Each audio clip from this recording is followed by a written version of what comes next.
दहशतवाद्यांना जशास तसं उत्तर दिलं जाणार, पहलगाम हल्ल्यावर उपमुख्यमंत्री अजित पवारांचं महत्त्वाचं वक्तव्य.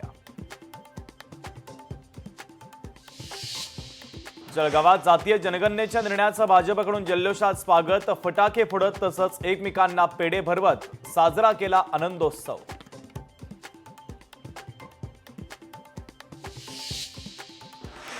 पाकिस्तानच्या ISI साठी हेरगिरी करणाऱ्याला अटक, जैसलमेरच्या पठाण खानला अटक. पठाण खानच्या विरोधात ऑफिशियल सिक्रेट्स ऍक्टच्या अंतर्गत गुन्हा दाखल.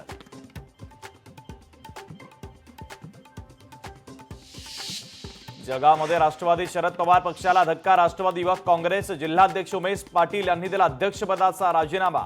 उद्या राष्ट्रवादी अजित पवार यांच्या पक्षात करणार प्रवेश. भारताच्या कारवाईने पाकिस्तान घाबरला, 2 महिन्यांचं रेशन साठवून ठेवा, पाकव्याप्त काश्मीरमधील लोकांना निर्देश.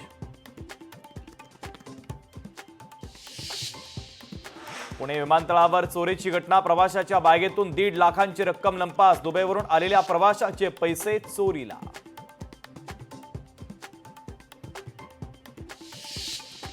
पाण्याची टाकी साफ करण्यासाठी टाकीत उतरलेल्या दोघांचा श्वास गुदमरून मृत्यू. सोलापुरातल्या अक्कलकोट येथील MIDC परिसरातील घटना.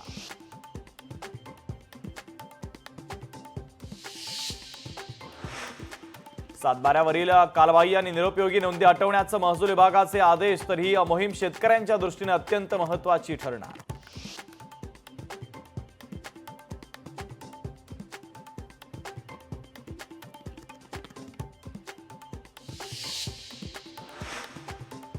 मध्य रेल्वेच्या मुंबई विभागाकडून QR कोड सुविधा, रेल्वे टर्मिनसवरील माहिती एका क्लिकवर मिळवण्यासाठी QR कोड सुविधा उपलब्ध.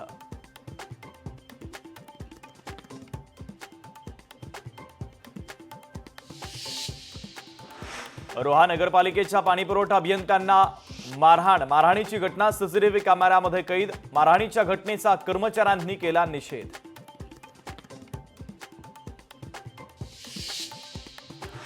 पंतप्रधान नरेंद्र मोदींचा ड्रीम प्रोजेक्ट म्हणून ओळख असलेल्या सोलापूरच्या स्मार्ट सिटीतील प्रकल्प पडले बंद. प्रकल्पांसाठी करण्यात आला कोट्यवधी रुपयांचा खर्च.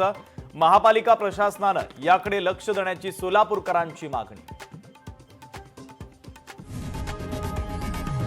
लोकशाही मराठी ऐका, पहा, जागरूक रहा.